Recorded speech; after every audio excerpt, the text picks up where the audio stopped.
The scary part is that a scammer doesn't need your money first anymore. They just need your trust for 10 seconds, and that can cost somebody everything. Some of the biggest check fraud schemes today are run like startups, with scripts, roles, and weirdly disciplined systems.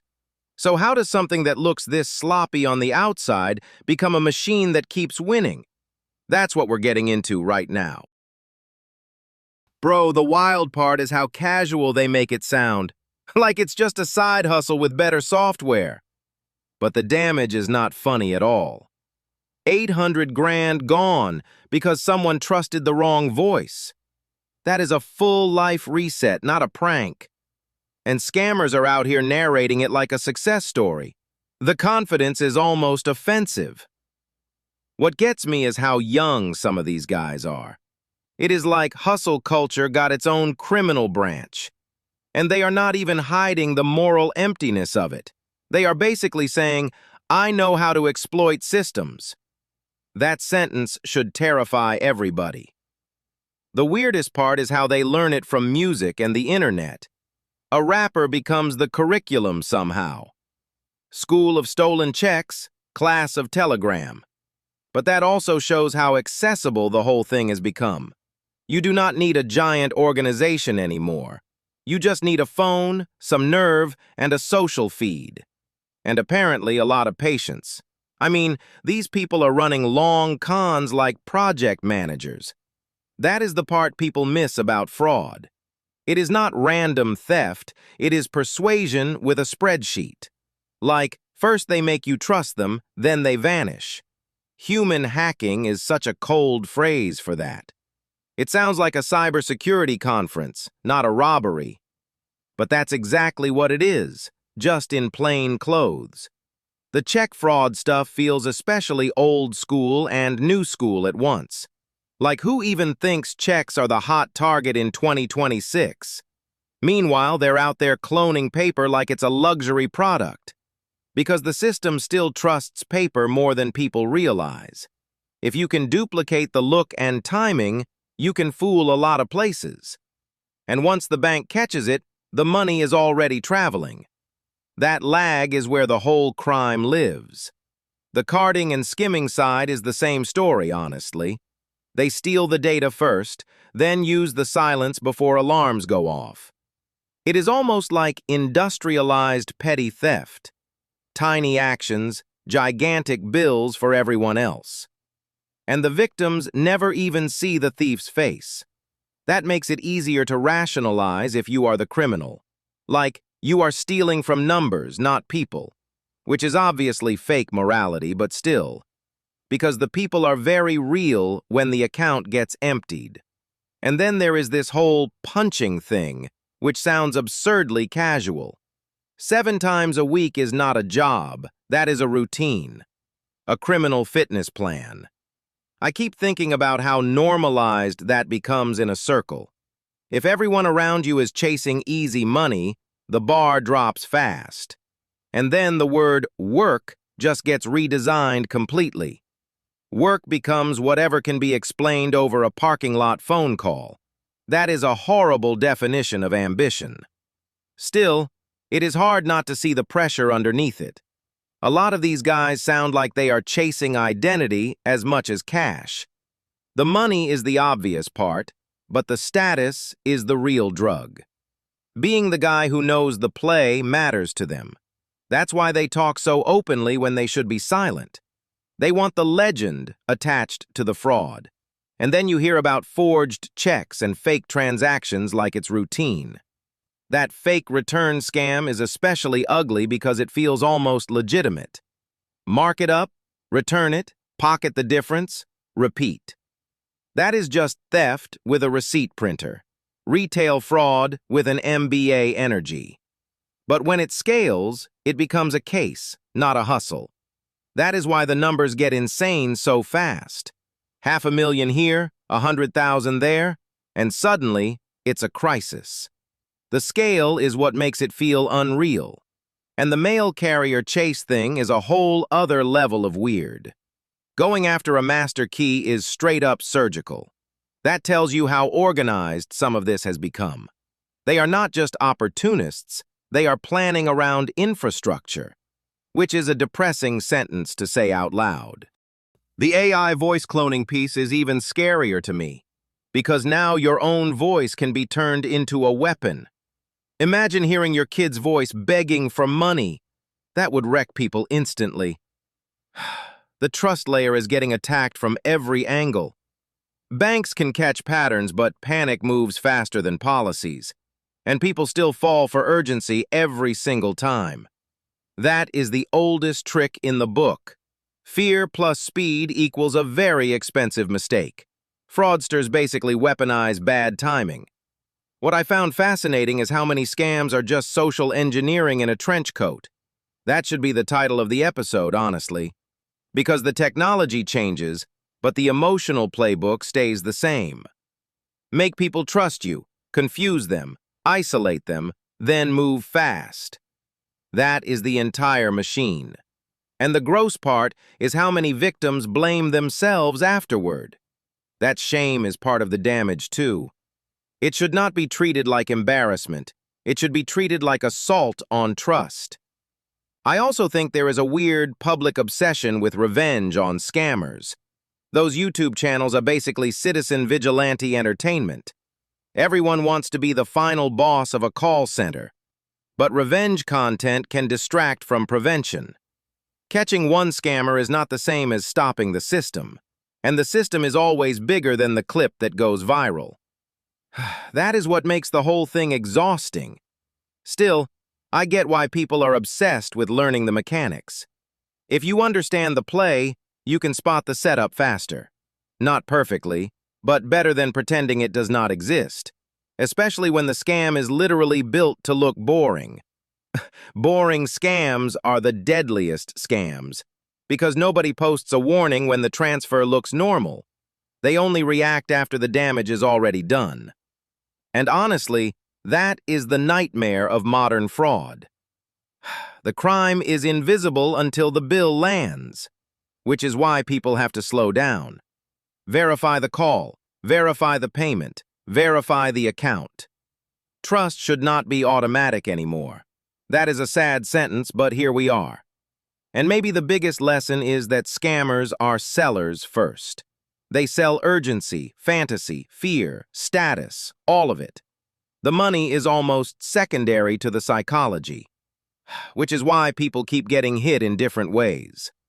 Yeah, and every new tool just gives them a sharper knife. So the real defense is suspicion without paranoia. That balance is hard as hell, though.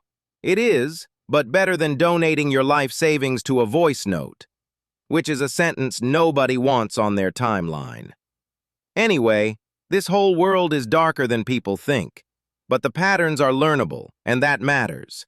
Sadly, the scammer syllabus is very real, and that is exactly why people need to pay attention.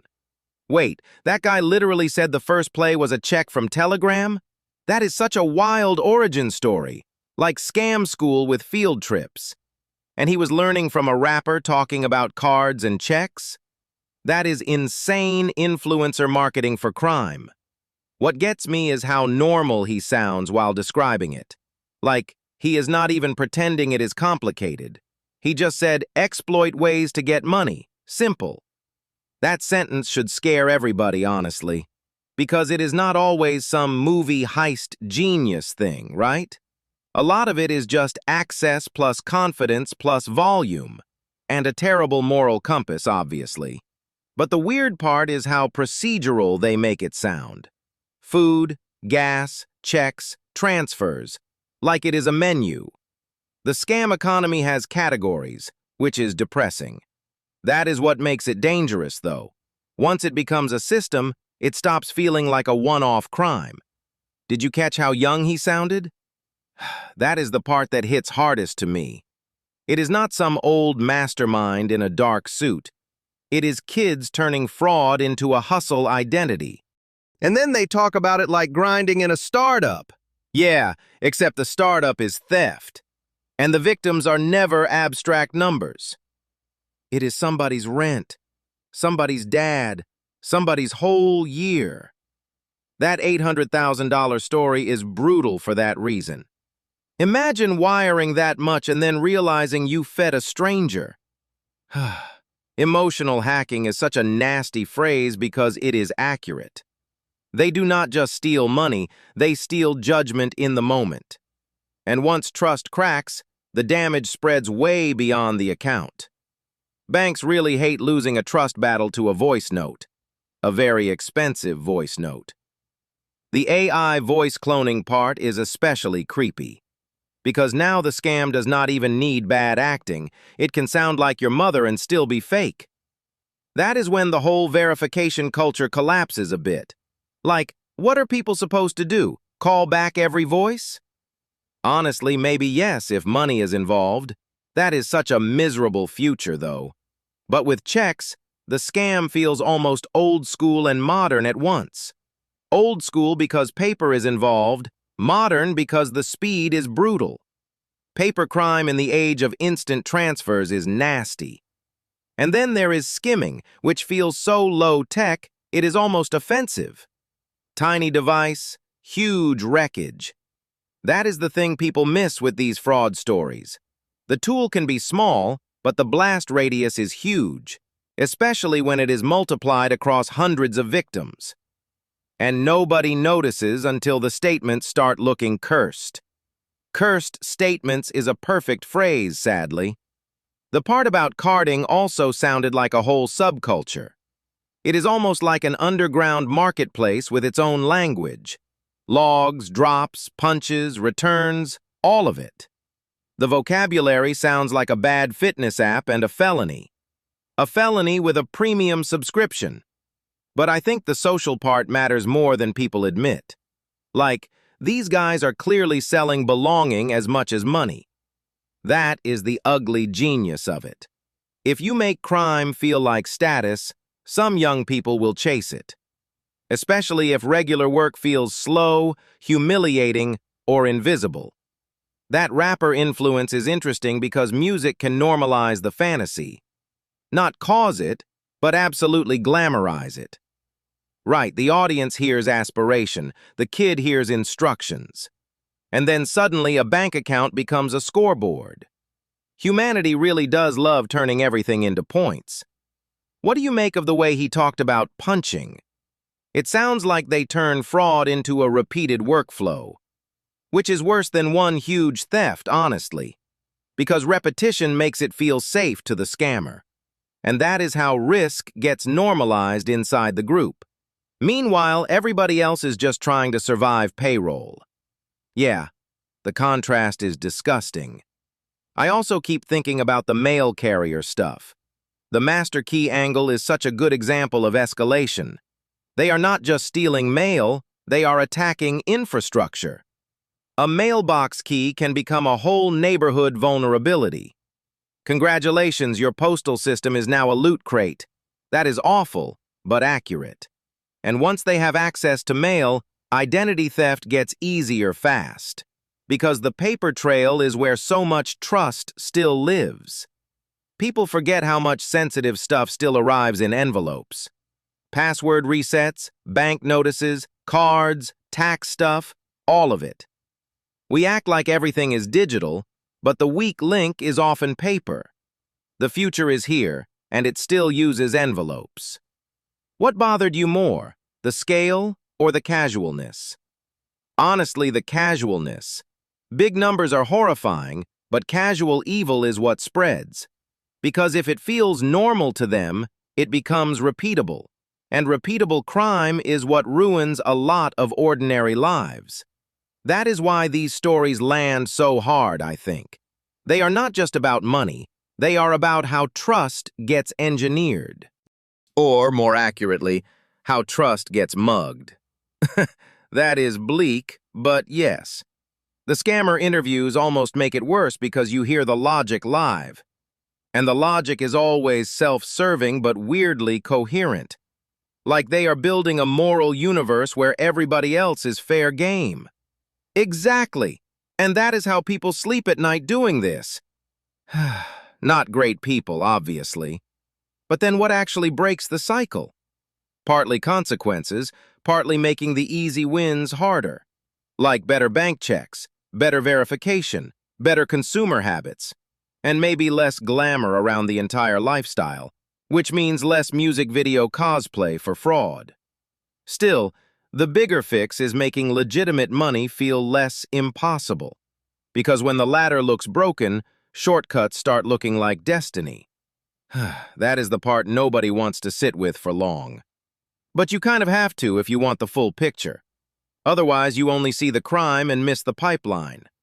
And the pipeline is exactly where the money leaks out. That was almost too clean a line for this mess. The mess is the point, though. That is why these scams keep mutating so fast. Every time people patch one hole, somebody looks for another. It is exhausting, honestly. But at least understanding the playbook helps a little. Yeah, awareness is not glamorous, but it is leverage. Not as fun as getting rich quick, unfortunately. Still better than learning the hard way.